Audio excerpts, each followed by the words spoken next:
예, 안녕하십니까. 이제 우리가 지난 시간까지는 상표권자의 보호에 대해서 설명을 드렸습니다. 이번 시간에는 이제 오늘부터는 심판에 대해서 하도록 하겠습니다. 이제 상표 심판은 이제 특허법원의 전심 절차로서 특허심판원이 상표법상 일정한 쟁송 사건 심리 판단은 특별 행정심판 제도를 말합니다. 행정심판인데 이제 상표 사건에서 다루기 때문에 특별 행정심판 제도고 또 특허 심판을 그런 기관이 이제 다루는 것이죠. 그런데 이제 상표 심판은 실제 절차가 민사소송하고 비슷하게 돌아가요. 그래서 이것은 이제 준사법적 행정행위다 이렇게 보고 있습니다. 그래서 이게 심판을 하면 심결을 하잖아요. 그럴 때 그것은 행정행위이기 때문에 행정처분이에요. 그래서 이제 행정처분, 심결도 행정처분이라는 의미고, 그 다음에 이제 사법 절차에 준해서 이루어진다. 되게 민사소송법하고 절차 흐름이 비슷하다는 걸 알 수 있어요. 그래서 준사법적이다 이렇게 하고 있습니다. 자, 상표 심판은 크게 결정계 심판하고 당사자계 심판 이렇게 나눠볼 수가 있어요.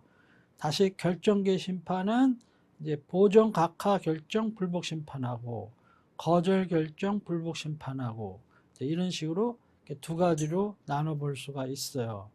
거절 결정 불복 심판은 가장 대표인 것이 상표 등록 거절 결정 불복 심판이고, 그다음에 주정 상품 추가 등록 거절 결정 불복 심판이고, 그다음에 상품 분류 전환 등록 거절 결정 불복 심판이고, 상품 분류 전환 등록은 이제 지난번에 간략하게 언급한 바는 있는데 또 뒤에 가면 상품 분류 전환 등록에 대해서 설명을 하니까 그때 이해하시면 되겠습니다. 그러니까 한국 분류를 이제 국제 분류로 이렇게 바꾸기 전환을 해줘야 되거든요.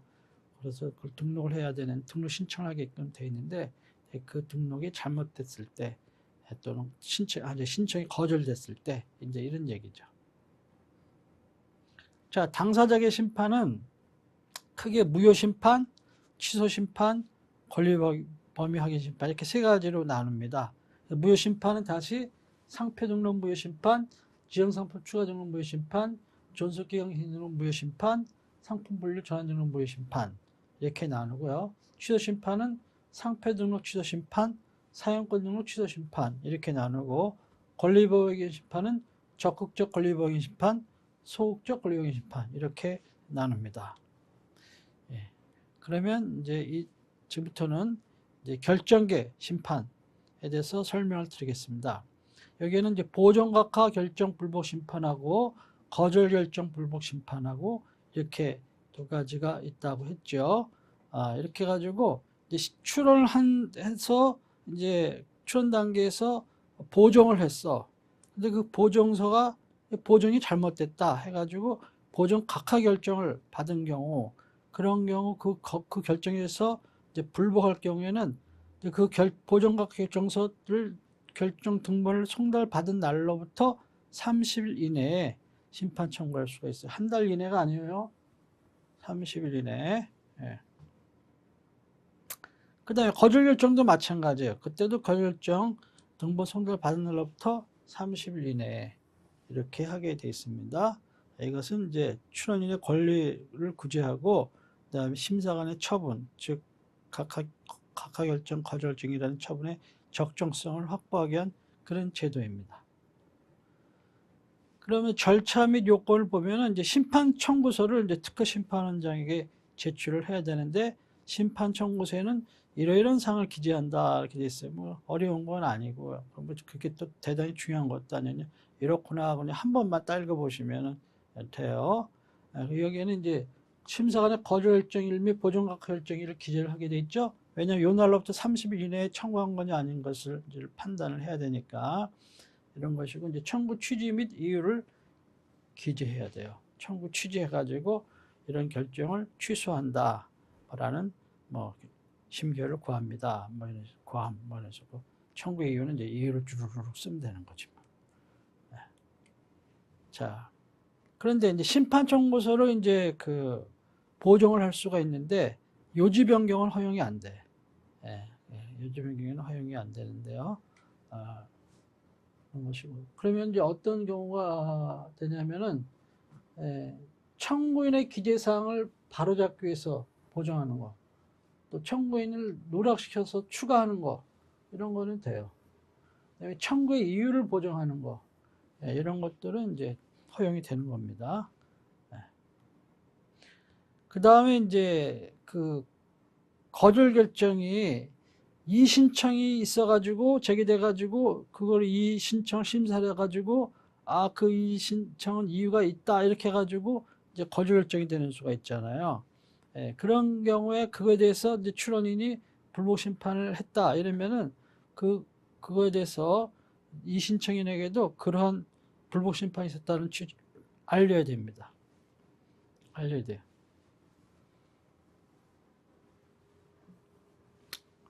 그렇게 안 하면은 뭐 이신청이는 나 이신청 사건 이겼어로 가만 해피하겠는데 나중에 알고 보니까는 한 1년쯤 되다 보니까 그게 등록이 됐어. 알리지 않으면 그런 상황이 벌어질 수도 있는 거거든요. 그래서 그런 걸 알려서 그 사람들이 적극적으로 또 심판에 개입을 해서 뭐 정보 제공을 한다든가 여러 가지 이런 식으로 할 수 있는 기회를 주는 거예요. 그 다음에 이제 출원인이 공동 출원인이다. 그러면 이것은 공동 출원인 전원이 청구인이 되어야 돼요. 이거는 필수적이야. 필요적 공동 이렇게 해야 돼요. 전원이. 이 빨간 것들은 다 출제가 되었던 거예요. 1차에서 문항이. 그 다음에 만약 일부만 청구했다. 공동 출원에 갑을이었는데 갑만 청구됐다. 그러면 각하. 심판 청구는 각하 처분을 받습니다. 자, 그 다음에 이제 심사 규정에서 거절 결정 불복 심판에 대한 준용인데, 이제 거절 결정 불복 심판은 다음 규정을 준용한다. 이게 중요한 거는 아닌데, 그냥 잠깐 언급하면요. 이렇게, 예를 들면 출원을 했어. 근데 심사를 해가지고 거절이 됐어. 그래서 불복을 했어요. 심판 청구했어. 이 과정에서 출원 공고가 있었어요? 없었어요? 없었잖아. 출원했는데 뭐 거절률을 발견할 수 없을 때 그때 출원 공고를 하는 건데 거절률가 발견돼 가지고 거절된 거냐. 의견제 통지 제출했어. 근데 해소 못했어. 그럼 거절 결정되는 거 아니야. 그랬더니 30일 이내에 불복 심판 청구했어. 그럼 이 과정 속에서는 출원 공고가 전혀 없었잖아. 그런 경우에 이제 여러 가지 이제 이게 만약 그 위에 뭐 출원 공고를 해준다든가 뭐 여러 가지 있겠죠. 아무튼 출원 공고 결정 후에 보정이라든가 보정각과 출원분할 거절류 새로운 거절류가 발견되면 또 거절류 통지하게 돼 있죠. 또 출원 공고를 해준다 그러면 출원 공고, 손실보상 청구권, 직권 보정, 출원 공고 있으면 이의신청, 뭐 그다음에 출원 공고 후에 직권의견 결정, 상표 등록 결정, 뭐 이런 식으로 지정상 추가되는 거절 결정, 분리전환 결정. 이런 것들은 다 준용한다. 이렇게 돼 있어요. 그런 것이고, 이렇게 중요한 거 아니에요. 그냥 한번 읽어보시면 돼. 그 다음에 이미 출원공고가 있었어. 출원공고가 있었다. 회피의 끝이야. 이 신청도 없었어. 그렇다 하더라도 심사관이, 재차, 거절률을 발견할 수가 있거든요. 출원공고를 해주고 나서도. 그래서 의견적 통지가 딱 나오는 수가 있어. 그럼 심사관 뭐야? 이거 뭐 공고해주고 다시 공고해주고 나서 이제 와서 이 거절 의견제 청구하는 건 뭐야? 그렇게 할 수 있지만 그렇게 할 수가 있어요. 그것이 위법한 건 아니에요. 그래서 출원고가 있은 후에 이미 출원고가 있었어. 근데 그 뒤에 의견제 통지가 나와서 거절료가 나왔어. 그리고 거절 결정이 됐어. 그래서 불복 심판 청구했어. 그러면 이미 출원고가 있던 경우잖아요. 이런 경우에 출원공고를 준용하지 않아. 이미 한번 했기 때문에 공고는 해줬기 때문에 그냥 문제 없으면 등록되는 거야. 심판에서 이기면은 그렇게 될 수가 있는 거예요. 그 다음에 이제 심판의 경우에 거절 결정이 됐어. 그럼 그로부터 30일 내내 불복 심판 청구하면서 또 보정을 할 수가 있어요. 또 보정을 할 수가 있는데 그 보정을 심판관이 봤을 때 심판관한테 가는 거 아니야, 그게. 심판관이 그 보정을 각하라는 수가 있다고. 예? 그러면 각하 신결을 해버리면은, 각하 결정해버리면은 출원인은 또 어디로 가야 돼? 특허 심판원에서 각하를 했으니까 그의 상급기관으로 가야 될 거 아니야. 그러니까 막 특허 법원으로 가는 거지. 예. 그렇게 해서 소를 제기를 했잖아요. 이렇게 소를 제기한 경우에는 그 판결이 확정될 때까지는 이제 심판을 중지해야 돼. 예. 그렇게 하도록 돼 있는 거고요. 그 다음에 심판관이 권리 결정에 서에 기재된 이런 이유와 다른 권리를 발견한 경우, 그런 경우에는 이제 반드시 거절리를 통지를 해야 돼. 그래서 의견서를 제출했으니 기회를 줘야 돼요. 예, 그리고 그 이유에 따라서 그런 보정과 이런 것들도 다 준용이 되도록 돼 있다 하는 것입니다.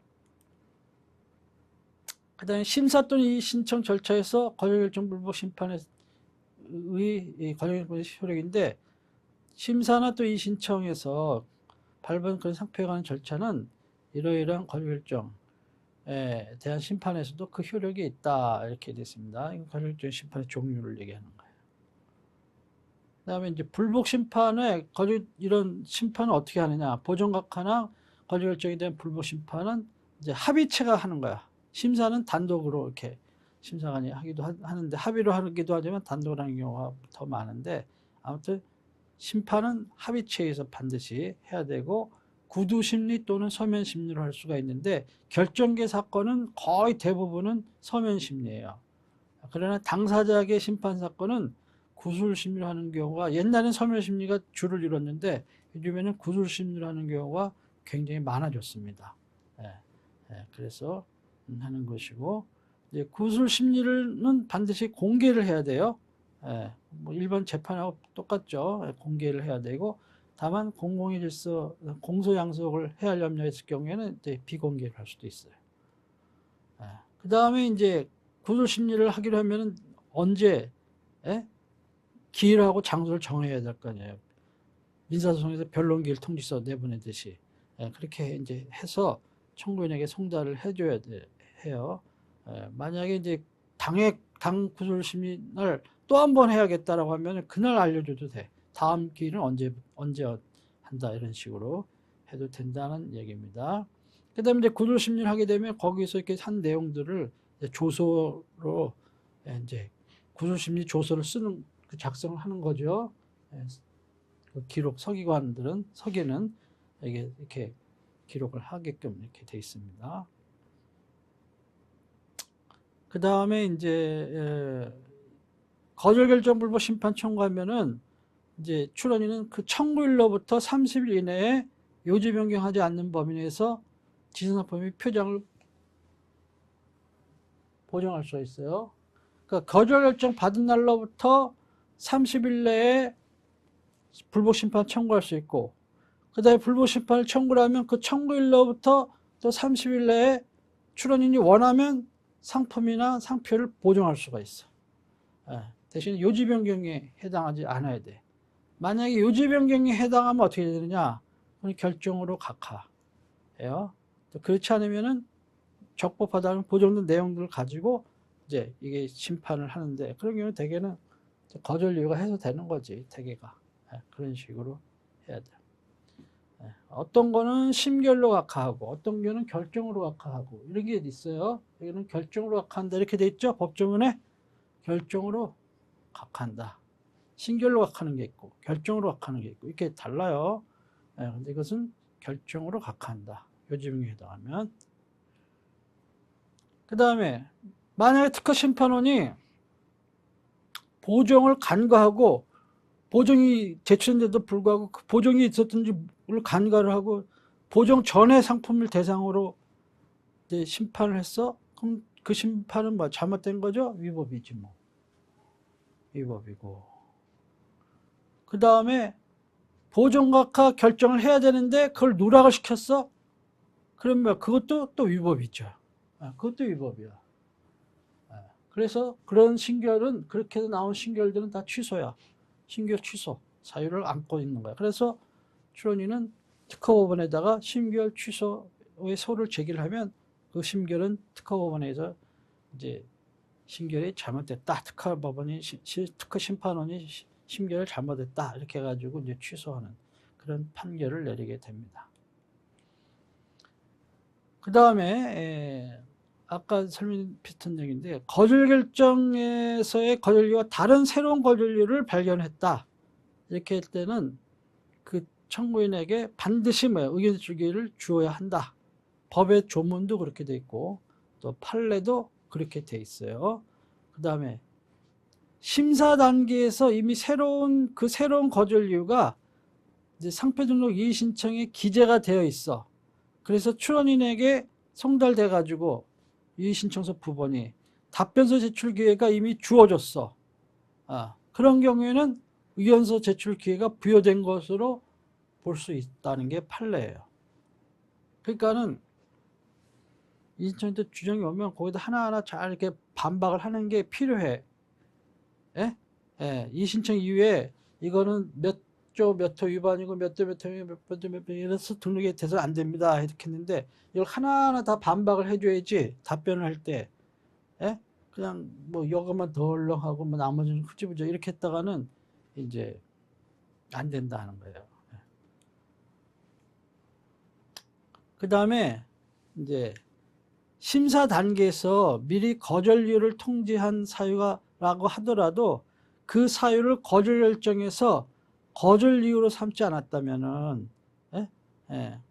그러니까는 거절 이유를 예를 들면은 거절 이유가 1, 2 이렇게 있었어. 예? 그런데 거절 결정서에는 의견 절충서 이렇게 나온 거 그런데 1에 의해서 거절 결정합니다. 이렇게 나왔어. 그러니까 적어도 통지할 때는 1, 2였는데 거절 결정에서는 1로만 이렇게 한 거 아니에요? 그다음에는 그런데 이렇게 심판 단계에서 와서 보니까 여기 2번이 문제야. 2번이. 이래가지고 이것을 적용하려고 하면은 이때는 거절 결정의 이유와 다른 거절 이유에 해당해. 왜냐하면 거절 결정 이거는 의견 제출 통지서고 거예라 그래요. 의견 제출 통지를 거예라고 합시다. 에서는 1, 2인데 거절 결정 통지서는 1이야. 그러면 거절 결정의 이유라고 그랬잖아요. 거절 이유 통지서의 이유가 아니고 의견 제출 통지서에 기재된 이유가 아니고 거기는 1만 있잖아. 근데 이거에 의해서 이제 심판원에서 적용하려고 그래? 그렇게 되면은 새로운 이유로 본다는 거예요. 다른 거절에 해당하기 때문에 이것은 다시 그 사유에 대해서 거절 이유를 통지해야 돼요. 이거에서 만약에 심기에 적용해가지고 거절 결정이 해야 된다. 이렇게 하려면은 그렇게 되면은 다시 한번 기회를 줘야 돼. 네, 그런 것이 이제 유의를 해야 될 점입니다.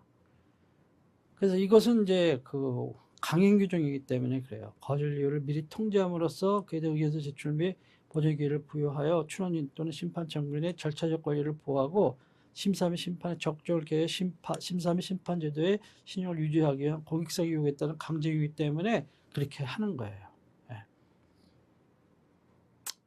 그래서 이 규정에 따라서 거절 이유 통지를 하지 아니한 거절 결정의 이유와 다른 거절 이유를 들어가지고 거절 결정이 결과에 있어서 정당하다는 이유로 거절 불복 심판 청구는 기각하다. 이렇게 하면 위법한 거예요. 최근의 판례죠. 근데 옛날부터 그렇게 해왔어요. 이거는 조금 경험이 많지 않은 심판관님들이 가끔 이런 실수를 해요. 이거가 1호?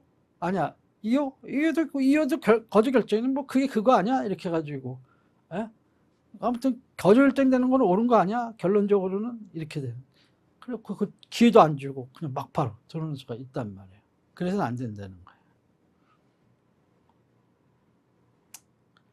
그 다음에 거절 결정 불복 심판을 기각하는 심결에 대한 요번에 심결 취소 소송에서 얘기해요. 아까까지 심판 단계이고 심결 취소 소송 단계에서 있는데, 그러면 이제 원고는 출원인이 될 거고 피고는 특허청장이 될 거예요.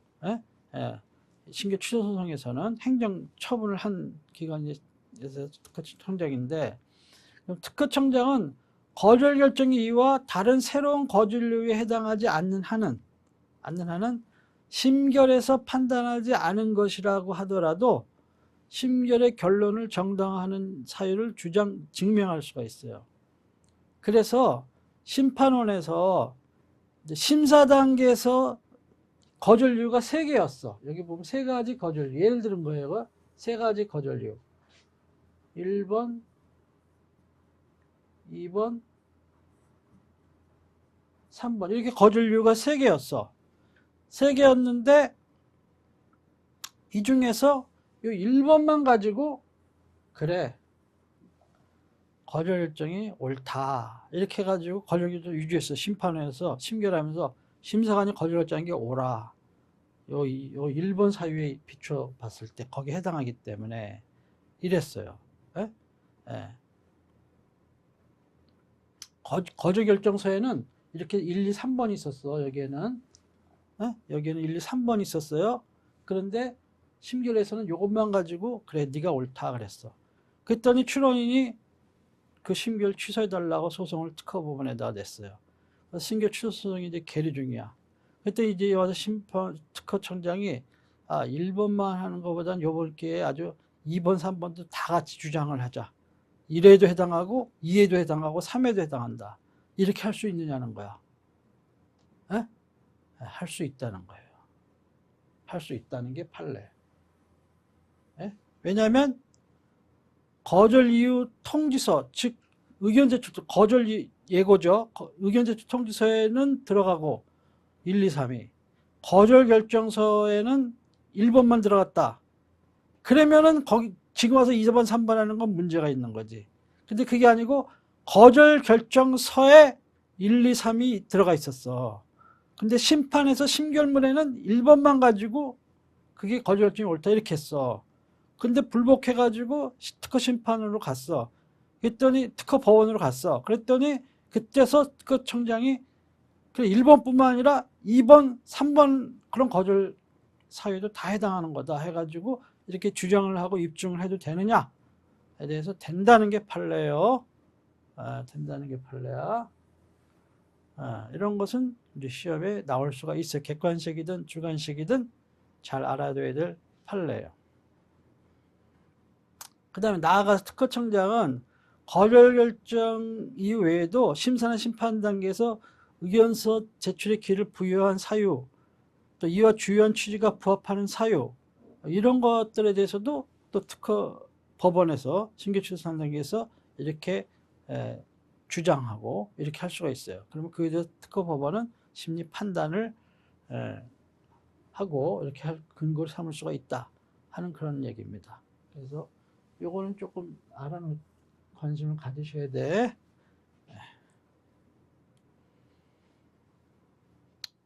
그 다음에 거절 결정 불복 심판을 청구를 했어요. 근데 대개는 이제 갑이 A라는 상표를 이렇게 A라는 상표에 출원을 했어. 근데 을에 이런 A- 이런 선등록 상표가 등록이 돼가지고 이것 때문에 안 된다고 거절됐어. 대개 이제 이런 경우가 많은데, 그랬는데 갑은 계속 이제 싸우고 있는 거야. 불복 심판으로. 그렇게 했는데 을의 상표 A- 보니까 어떤 무효 사유가 있는 거야. 그러니까는 이거 무효되면은 자기는 거절이 해소되는 거잖아요. 처음부터 없었던 것을 보니까.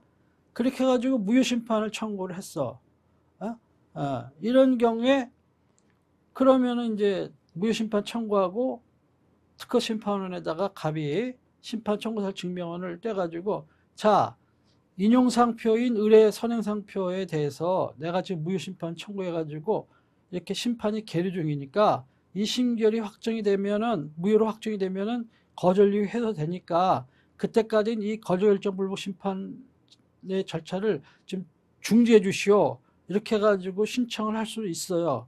그런 경우에 반드시 그러면 그 중지를 받아줘야 되느냐? 그건 아니에요. 재량사항이라는 거예요. 재량. 자유재량이라는 심판관이. 그러나 실질적으로는 대개는 거의 받아줘요. 거의 받아주는데, 그러나 받아줘야만 하는 의무적으로 되지 않아요. 규정에는. 그래서 그건 자유재량이다. 이렇게 재량사항이다 하는 것만 아시면 됩니다. 그러니까 그런 거 무효다 안 기다려 그냥 그대로 그냥 심판해 버릴래 해가지고 신결을 했다 그래서 그것이 위협하다고 할 수는 없다는 거예요. 그 다음에 이제 지정상품이 여럿이야. 그러면은 뭐야? 일체 불가분의 원칙이야. 일체 불가분적으로 취급돼. 그 출원은 그런 경우에서 전체 상품에 대해서 거절해야지 일부에 대해서는 거절하고 일부는 등록 허용하고 이런 거는 안 된다 하는 거예요. 이거는 중요한 거고 가끔 나오죠. 무효는 어떻게 돼? 무효. 일부에만 무효 사유겠다면 그런 건 일부 무효고 나머지는 유효고 이렇게 해야 되는데 거절은 뭐야? 일부에만 하자가 있어도 전부가 거절이야. 나머지 문제 없는 상품도.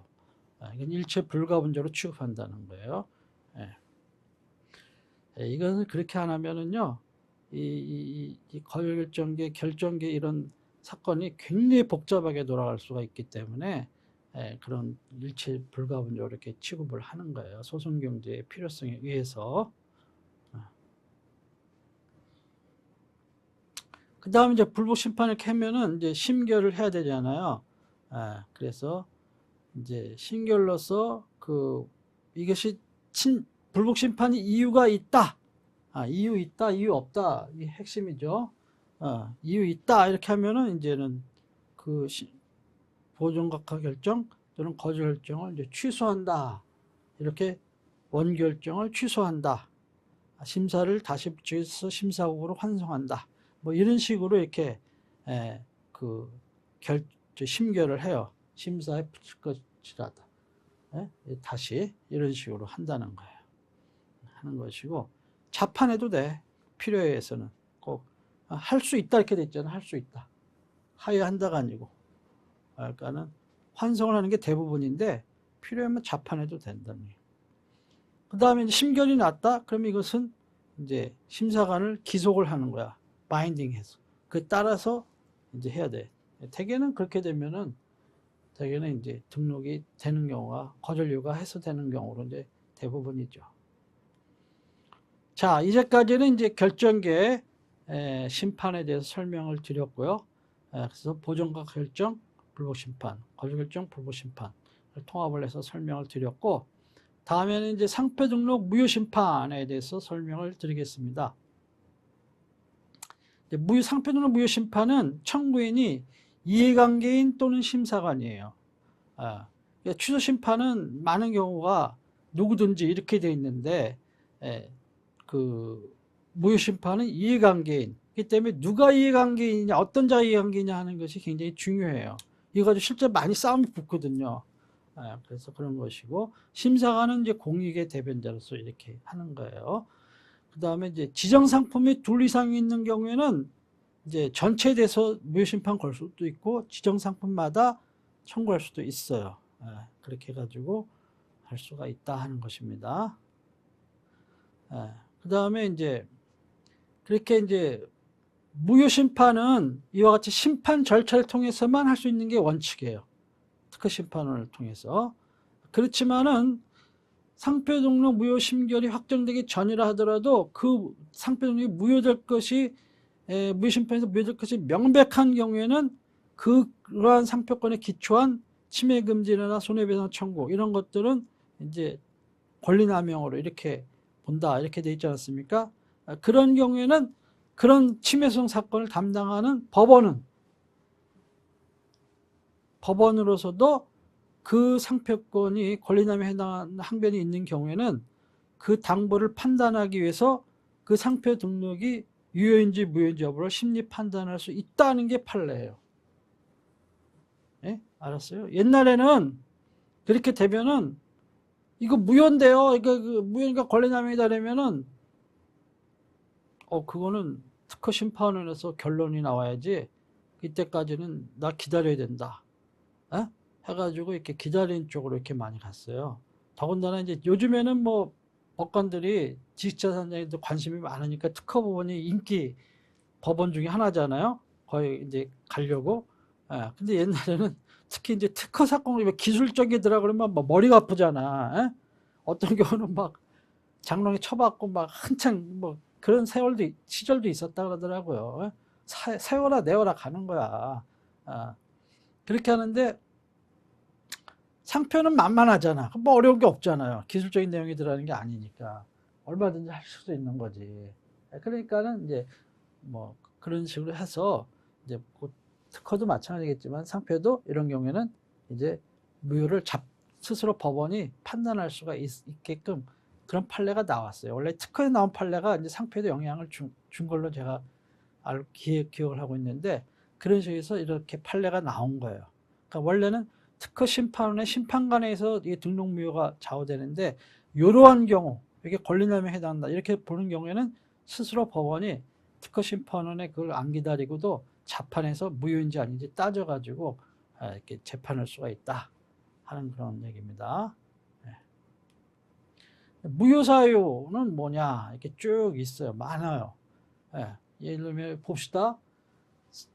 3조 상표 등록을 받을 수 있는 자의 규정 위반, 27조 외국인의 권리능력 위반, 33조 식별력 관련된 규정 위반, 34조 부등록 사유죠. 상표 등록을 받을 수 없는 상표 위반, 35조 선출원 위반, 48조 출원의 승계 및 분할 이전 제2항 후단부야.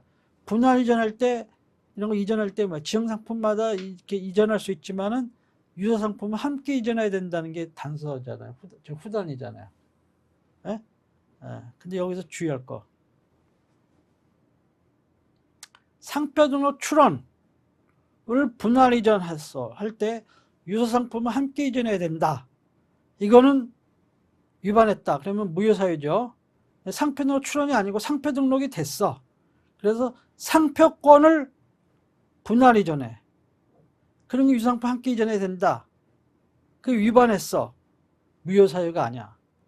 취소사유야. 이거는 나중에 취소 때 나오지만은 구분을 하셔야 돼요. 깜빡할 수가 있어요. 그리고 이제 돼 있고, 그 다음에 여기 뭐 1호, 2호 뭐 이런 것도 이것은 뭐 상표 정의 규정이 위반된 경우, 이런 경우가 이제 주로 나오는 거고, 그 다음에 이제 기밖에 상표 등록 또는 상품 추가 정출이 그 상품 출원에 의해 발생한 권리를 정당 승계인이 아닌 자가 한 경우, 뭐 지정상 추가 등록이 위반된 경우, 이 상표 등록 죄악 또 그것이 죄악에 위반된 경우 이렇게 돼 있어요.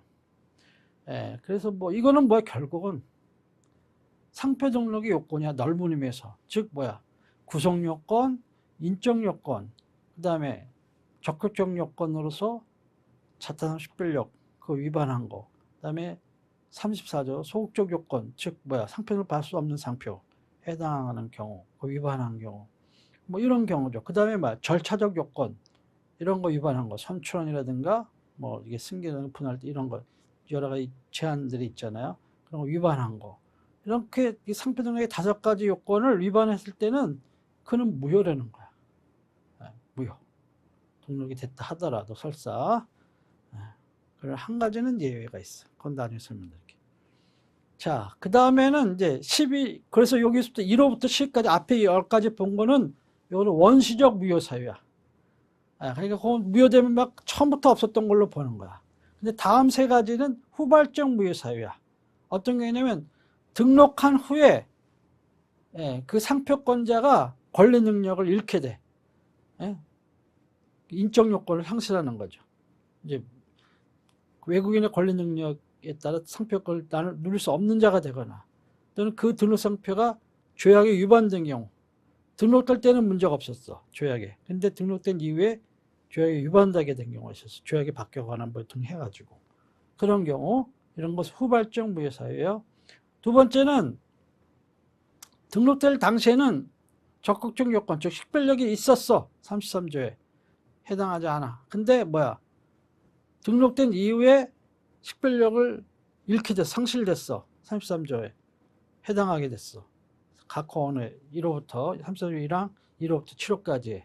그런 경우에는 이제 후발적 무효사유에 해당하는 거예요. 다만 사용의 식별력 취득한 경우에는 예외로 한다. 이렇게 돼 있죠. 이 파란 것들은, 여기 밑줄 친 요것들은 다 출제가 됐던 거예요. 이런 것이 무효사유인지 아닌지를 알고 있냐 물어보는 거야. 그 다음에 이제 지적 표시 단체 표장의 경우에는 그런 것이 등록이 됐어. 근데 그 지적 표시, 등록단체 표시판 지적 표시가 원산지 국가에서 보호가 중단되거나 사용되지 아니하게 된 경우, 이런 경우에도 이건 후발적 무효사유. 그러니까 등록될 때는 문제가 없었어. 근데 등록된 이후에 이러한 경우가 발생했을 때는 이건 후발적 무효사유에 해당하는 거예요.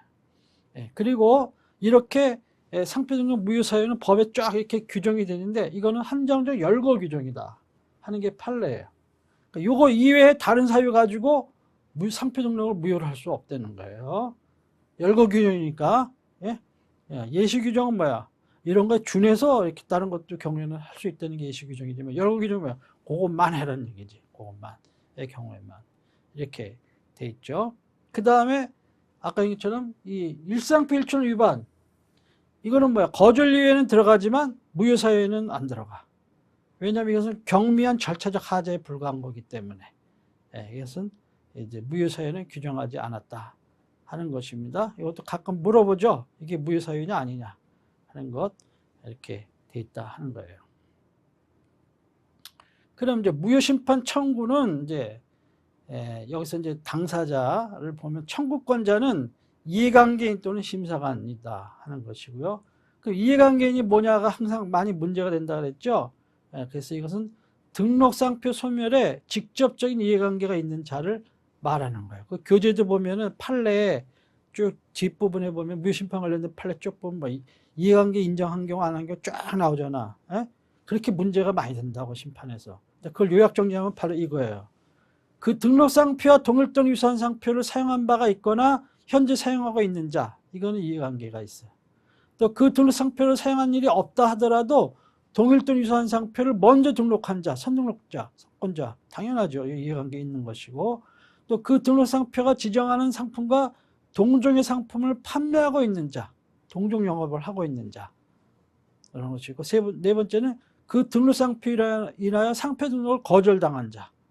내가 출원했는데 어떤 상표 때문에 거절됐어. 그러면 그 자도 이해관계가 있다. 이렇게 보는 겁니다. 이게 판례입니다. 다 정리해 놓은 거예요. 이건 잘 기억하셔야 돼요. 빨간 거 밑줄 친 것들은 다 시험에 나왔던 것들이에요. 그 다음에 이해관계가 해당하는지 아닌지 그럼 언제를 기준으로 하냐면 심결시를 기준으로 판단한다. 이렇게 돼 있어요. 판례가. 네. 그 다음에 무효심판 청구인이 어떤 상표를 만약 사용하고 있었다. 근데 그 사용한 상표가 등록되지도 않았는데 뭐 어쩌고 뭐 이거 이해관계 없는 거냐 이렇게 그런 거는 상관 안 한다는 거예요. 등록 여부 따지잖아요. 또 만약 설사 등록됐다 하더라도 존속기간 만료를 소멸했다. 그러면 이제 더 이상 이해관계 없는 거 아니냐? 그런 거 안 따진다는 거야. 그런 거는 그냥 아까 말한 앞에 네 가지 요건에 해당하면은 이해관계가 있는 거예요. 그 다음에 무효심판을 청구한 후에 갑이 을을 상대로 무효심판을 청구를 했어. A상표 이런 상표인데 그런데 청구인데 이것이 이제 을의 상표 이거에 대해서 이 A상표를 인용상표로 해가지고 이렇게 청구를 했다고 쳐봐요. 근데 그 인용상표권을 이렇게 병에게 이렇게 양도를 했어. 그래서 이전 등록까지 다 맞췄어. 그럼 권리자가 바뀐 거 아니야. 이 상표에 대한 권리자가. 그런 경우에는 이해관계가 없냐? 있다고 보는 거예요. 무효심판을 계속 유지할 이해관계가 있다고 보는 거예요. 그렇게 하는 것이 판례다 하는 것입니다. 이거는 조금 어려운 판례예요. 잘 알아놓으셔야 돼요. 그 다음에 심사관의 경우는 어떠냐. 심사관도 공익적인 견지에서에게 인정해 주는 것인데, 그러니까 심판 청구 당시에 그냥 심사관이면 할 수가 있는 거야. 꼭 그 해당되는 상표를 등록을 심사해서 등록 결정한 심사관 그 사람만이 할 수 있는 건 아니에요. 그냥 심사관이면 되는 거야. 또 청구 당시에 심사관이면 되는 거지 심결시에는 그 사람이 승진을 해가지고 심판관이 되었다고 쳐봐. 그래도 심사관에 있어서는 이제 그렇게 있어야 되는 거 아니에요. 뭐 아니면은 심판이 되는 게 아니고 어디에 뭐 국장님이나 다른 총무부 국장으로 갔다 특허청의 총무부 국장으로 갔다든가 에?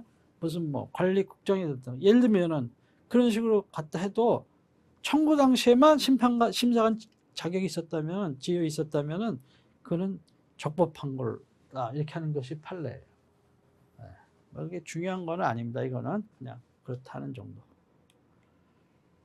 그다음에 피청구인은 심판 청구 당시 상표 등 원부의 상표권자로 등록된 자야. 그러니까 뭐 무효심판 청구하려면은 뭘 해야 돼?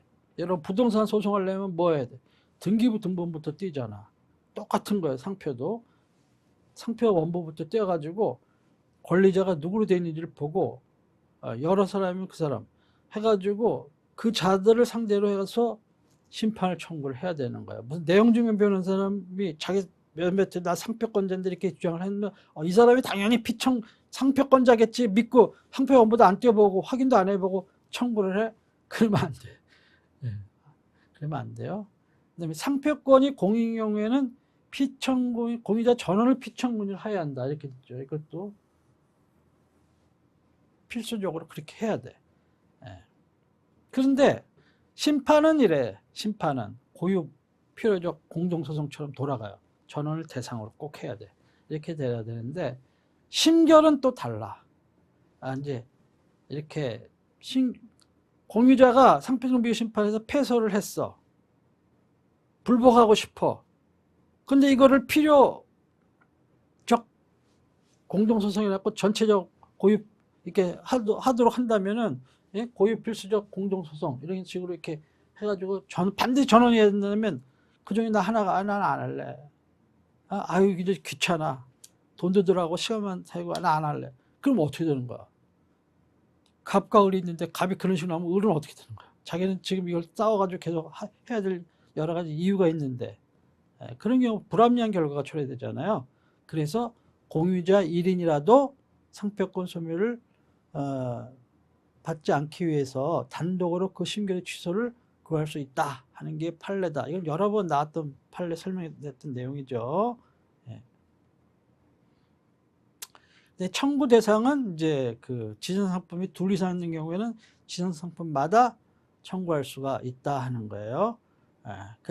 그렇게 하고 그 다음에 이렇게 이제 그렇게 이제 상품이 뭐 예를 들면 A 상표가 뭐 A하고 B 이렇게 있다 이렇게 하면은 이거에 대해서 전부를 청구했다가 이걸 대상으로 근데 이 중에 이거는 안 해요.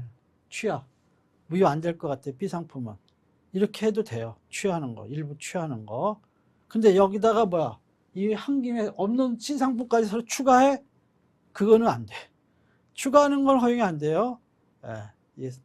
하나 취하는 거는 허용이 돼도.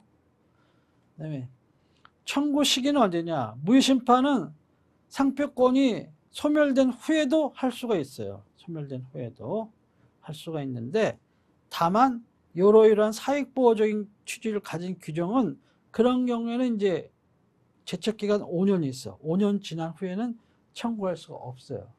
그래서 이 제척기간에 해당하는 사유는 꼭 외워놓으셔야 돼. 자주 시험에 나와. 그래서 6호, 34조의 6호가 저명한 타인의 성명 등을 포함하는 상표 이렇게 돼 있잖아요. 7호는 뭐야? 선출의 타인의 등록상표와 유사한 경우, 동일유사한 경우 등을 얘기하는 거죠. 8호는 이제 지리적 필요 관련된 거 같은 취지고 거의. 9호는 뭐야? 주지상표, 국내 널리 알려진 타인 상표와 동일유사하고 지정상표가 동일유사한 경우 이런 경우죠. 10호도 마찬가지야. 그 주지된 그 지리적 표시 이런 걸 얘기하는 거고. 뭐 이런 식으로 해가지고 선언지 뭐 이런 식으로 해가지고 이 규정들을 몇 개 안 되니까 제척기간 들어가는 거는 꼭 외워놓으셔야 돼. 이것은 제척기간을 준 것은 사익보호를 위한 것이고 권리 안정성을 도모하기 위해서 한 거예요. 언제까지 그냥 평생 싸우도록 영원히 싸울 수 있도록 개방해 놓는 것은 권리 안정성을 도모할 수가 없잖아요. 그래서 됐다 하는 거죠. 자, 요거와 다른 판례가 있어요. 제척기간 관련해서 이것도 가끔 이제 실제가들이 나오는데 객관식이든 주관식. 피청구인, 피심판 청구인을 줄여서 피청구인. 피청구인이 심판 계속 중에 펜딩 중에 지정상품 중 일부에 대한 상표권을 포기를 해서 말소 등록이 됐어. 그렇다 하더라도 말소 등록은 뭐야? 포기한 날로부터 장래를 향해서만 소멸되는 거잖아요. 그러니까 내가 지금 구하는 무효는 뭐야? 처음부터 없었던 곳으로 봐달라는 거 아니야? 에? 에. 이렇게 등록이 됐어.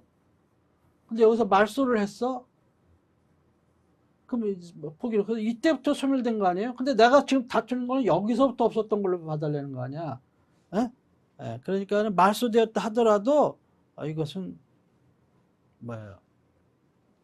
무효를 실익이 있는 거, 무효심판 청구 대상이 된다는 거예요. 그 다음에 두 번째는 제척기간에 적용을 받지 않는 그런 무효사유에 의해서 무효심판을 청구한 경우라도 제척기간 경과 후에 제척기간에 적용을 받는 무효사유를 새로 규정하는 거, 이거는 허용되지 않아요. 그러니까 예를 들어 봅시다. 34조 1항 예를 들면 12호 수요자 기만, 이거는 제척기간을 적용받지 않아요. 그러니까는 이제 제척기간이 이걸 가지고 청구를 했어. 또 심판이 계속 중인데 이 상표가 등록된 날로부터 5년이 지났어. 근데 심판이 계속 중이라는 이유로 뭐야? 7호 선출에 의한 탄핵 등록상표 유사, 이걸 새로운 무효사유로 이렇게 추가를 해? 이게 되겠느냐는 거야. 안 된다는 거예요. 허용되지 않는다는 거야. 왜냐면 5년 지났으니까. 등록된 날로부터. 무슨 소리예요? 나는 5년 전에 심판 청구했는데요. 이렇게 할 수가 있잖아요. 그러면은 그때 치러도 함께 청구를 했었어야지. 5년 지난 다음에 심판이 계속 중이라는 이유만으로 이제 와서 5년이 지났는데도 치료를 하나 덧붙여가지고 하겠다. 이렇게 되면은 제척기간을 둔 취지에 반하잖아요. 그래서 안 된다는 거예요. 이건 잘 알아놓으셔야 돼. 그 다음에 제척기간 경과 전에 이렇게 특정한 산정상표에 근거해서 등록무효 심판을 청구한 경우라고 하더라도 제척기간 경과 후에 새로운 산정상표에 근거해 등록무효 심판을 주장하는 거. 이것은 그 새로운 선정상표가 새로운 무효사유가 아닌 동일한 무효사유에 대한 새로운 증거에 해당한다 하더라도 이거는 안 된다는 거야. 이런 얘기예요. 그러니까는 제척기간 경과 전에 A라는 상표에 근거해가지고 A라는 상표에 이렇게 등록된 거에 대해서 이거는 A-와 유사하기 때문에 등록 안 된다. 이렇게 했어요. 7호에 해가지고. 근데 가만히 보니까는 A-보다는 A-로 하는 게 더 나을 것 같아. 근데 이미 5년은 지났어. 이래가지고 이제 청구를 이때 이렇게 했다. 그러면 이 취소사유는 변한 게 아니야. 7호는 변한 거 없잖아요. 7호는. 다만 인용상표만 A-냐 A-냐의 차이뿐이지. 근데 A-는 5년이 지난 후에 갖다 덧붙이는 거야. A-는 5년 전에 가지고 청구를 했는데, 그런 경우에 A-, 이거는 제척기간 경과된 이후에 청구된 거니까는 이것은 인용될 수가 없다는 거예요. 허용되지 않는다는 거예요. 그렇게 안 하면 제척기간을 실질적으로 마치 계속 연장되는 듯한 그런 결과를 가져와요. 그 다음에 그럼 무효심판 제척기간의 산정기간은 언제냐? 최초 등록시를 기준하는 거죠. 당연한 거죠. 최초 등록시를 기준으로 5년. 갱신 등록시가 아니야. 최초 등록시를 기준으로 5년 이렇게 따지는 거예요.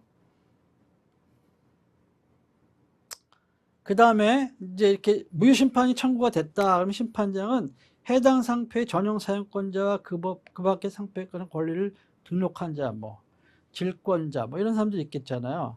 이런 자들에게 통지를 해야 돼. 이해관계인들에게.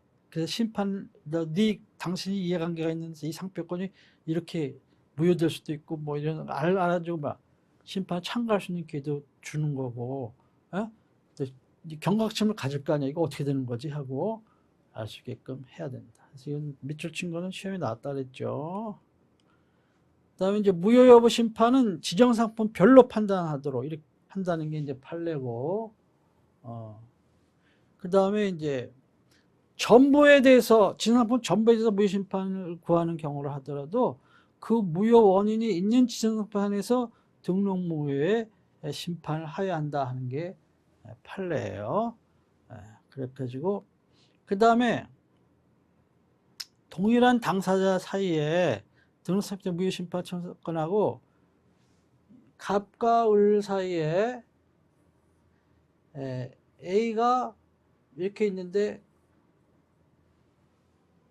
갑이 을을 상대로 무효심판을 청구했어.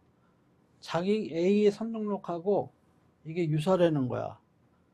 등록 무효라는 거야. 그때 을이 보니까 야 너도 또 다른 무효 사유가 있는 거야. 너도 A도. 그래갖고 예를 들면은 또 무효를 걸었어. 예? 이렇게 됐을 경우에 이거를 병합을 해서 심판할 거냐 심리 판단할 거냐 안 할 거냐 하는 거, 이거는 이제 재량이에요. 재량. 병합 심리는 재량이야. 예? 하는 것이 판례예요. 반드시 병합해서 해야 되는 건 아니에요. 의무적으로. 뭐 이렇게 중요한 건 아니에요. 요거는 그렇다는 것이고. 그 다음에 이제 무효신결 효과는 뭐예요? 원시적 무효 사유는 처음부터 없었던 것으로 보는 거고, 후발적 무효 사유는 그 후발적 무효 사유에 해당하게 된 때부터 없었던 것으로 이렇게 보는 거고요. 근데 사실은 언제부터 식별력을 상실했다는 거를 어떻게 딱 잘라서 두부 못 자르듯이 이렇게 딱 이렇게 알 수 있나요? 없잖아요. 쉽지가 않잖아요. 그런 경우에는 그 청구 내용이 원부에 공시된 때, 원부에 이제 무효심판 청구를 하면은, 그래서 얼마 좀 있다가 무효심판 한번 떼어보세요. 상표원부를. 그러면 무효심판 예고 등록 이렇게 해가지고 이제 청구인 누구, 피청구인 누구, 그다음에 청구일자 언제 이렇게 해가지고 그게 등록이 돼 있다고. 이렇게 해서 이것이 청구 내용이 이렇게, 그게 청구 내용이 상표 원부에 이렇게 공시가 되는 거야. 상표 등록 원부에.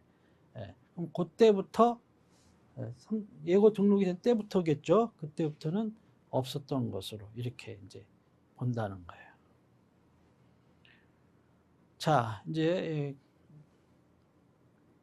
요거는 실제 이제 근래 출제되었던 문제예요. 눈사랑 사건 2차 시험에서 사례로 이거 한번 볼까요? 자, 이제 지정상품, 지정서비스업이 안경사업 경영업이야. 요즘에 지정상품이라고 그래야겠지. 상표는 눈사랑이야. 눈사랑. 출원일자는 1996년 9월 19일이야. 등록은 98년 8월 11일이야.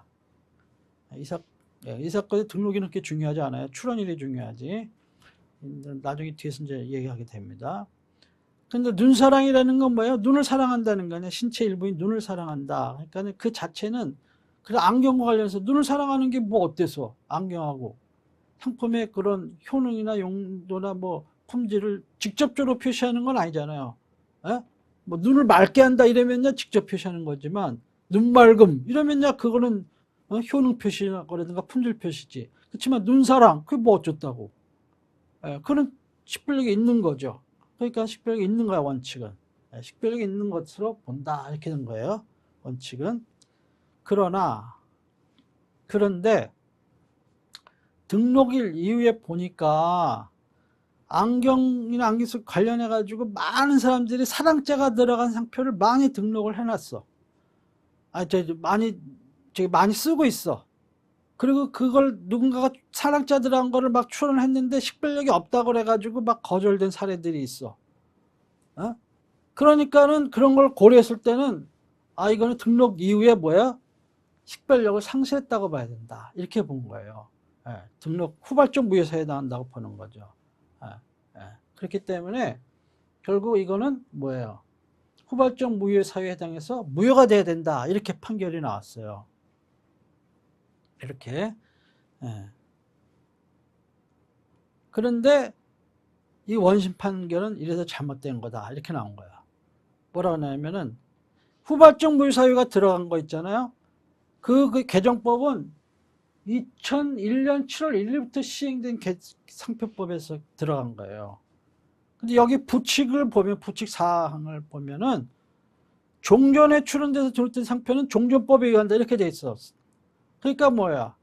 96년 9월 19일이 출원이라 그랬잖아요. 그러면 종전법에 의하면 후발적 무효 사유가 없었잖아.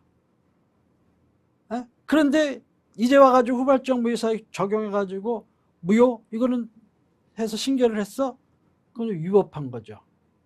에? 그래서 그 등록을 무효, 후발적 무효 사유 적용해서 무효를 할 수 없다는 거야. 대법원이.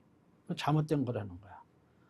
그 다음에 눈을 사랑한다는 뜻인데 눈사랑은 그래 사랑자들한 게 많이 쓴 건 사실이야.